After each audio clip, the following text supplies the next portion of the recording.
Today's voting is just one topic in today's KVU Point-Counterpoint. Joining us now, Democrat Edward Espinoza, Executive Director of Progress Texas, and Republican Matt Mackowiak, President of Potomac Strategy Group. So, gentlemen, thanks for being here tonight. Sure. We're going to start with the issue of voter turnout from today. Mark raised this in his story. According to the Texas Secretary of State's office, in Travis County, a little more than 4% of registered voters cast an early ballot. In Williamson County, that number was just above 5%. If you look at the 15 most populous counties in Texas, early voting was 5.5%.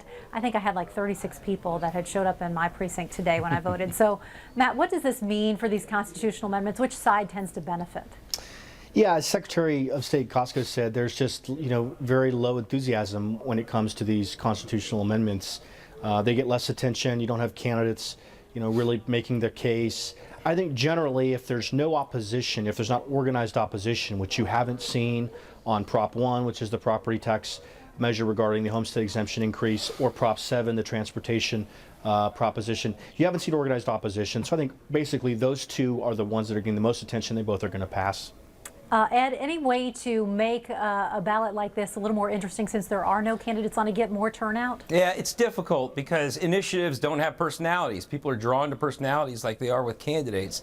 The other thing is, in all the polling I've done and campaigns I've worked on in the past, one of the questions we ask drop-off voters, that is those who vote in presidential elections and not other years, we ask them, why don't you vote? And in their minds, that voting is like the Olympics. It's something that happens once every 4 years, or in a best case scenario, once in even numbered years. Not everybody realizes that elections happen every year. There's a very low information on these types of races, and these campaigns don't have as much money as candidate campaigns to be able to broadcast that there's an election. So you have those institutional hurdles. Reason to watch local news there. Ed, let's switch gears now to talk a little bit about the 2016 elections. The latest GOP poll shows Ben Carson still on top with 29%, compared with 23% for Donald Trump, 11 for Marco Rubio, 10 for Texas Senator Ted Cruz, and 8 for Jeb Bush.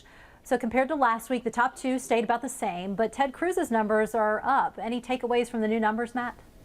Yeah, look, I think this is the second national poll that Carson has been leading. That's obviously news to Donald Trump, who talks about polls all the time. We'll see if he continues to do that if he's in second place. But yeah, Cruz and Rubio both are rising. They're rising because they both performed very well in the last debate. There's a sense that Cruz is sort of consolidating conservatives, and Rubio will be able to consolidate the establishment. Jeb is obviously in a little bit of a vicious cycle right now with bad press, bad fundraising, and bad performance. But the question is going to be, can Carson or Trump win one of the early states and become a very real threat to be the nominee? My guess is no, but it remains to be seen with 90 days till Iowa. And are the Democrats looking for some of these candidates to start to drop out? Well, I think not only Democrats looking for someone to drop out, I think the Republicans are looking for something to drop out. You have a deeply divided party right now that isn't able to coalesce around anybody. And Iowa has nominated wild cards over the past few years. So what we have going over the next few months is going to be very unpredictable. And I think the Republicans have some housekeeping to do.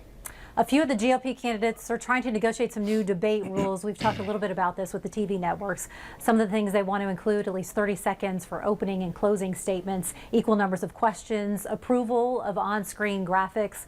They also want the temperature in the debate hall kept below 67 degrees. I know what that's like because these guys all want it that cold here in the studio. So, Ed, what do you think? Have debates so far been unfair to the candidates?